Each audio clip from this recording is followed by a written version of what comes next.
টাঙ্গাইলে জন্মগ্রহণ করছি, সাধকটাও টাঙ্গাইলে জন্মগ্রহণ করছে। নাম তার সাধক সুশীল সরকার। উনি তার কলিতে বললেন, তার বিবেক বুদ্ধি আদব কায়দা বিশ্বাস ভক্তি প্রেম আগে, গুরুর ভাব বুঝে লও আগে।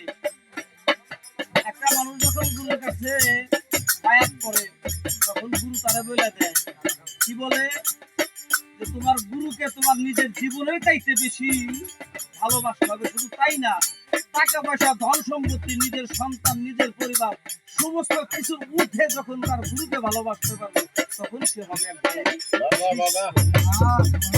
একটা কথা বলি, সাধক গান লিখছে, গাধায় ভয় কিতাবের বোঝা, গাধায় কিতাবের বোঝা বহে কিন্তু কখনো গাধায় কিতাব পড়ে দেখে না। কথাটা কেন বললাম আপনারা হিসাব করে দেখবেন, কারবালার প্রান্তরে হুসাইনকে শিরচ্ছেদ করা হয়েছিল। ওই শিরচ্ছেদের মাথাটা নিয়ে যখন সেই তুফানগরে চলে গেলেন, ওই অনেক লোক সেই শীত দেখেই তারা জান্নাতবাসী, আর যিনি ওই শীতটা মাথায় করে নিয়ে গেছে সে দুজকবাসী। কারণ কি জানেন?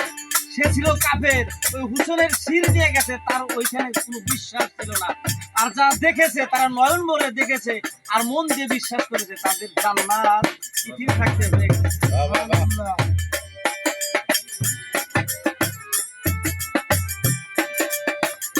শোনো সেই মুরিদের খবর,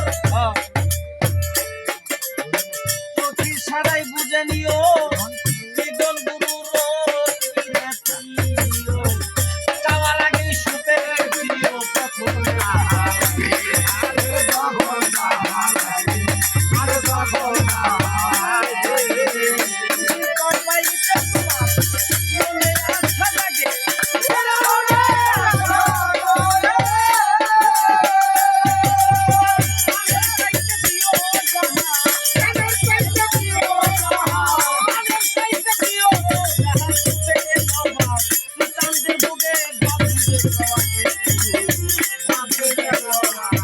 Thank you.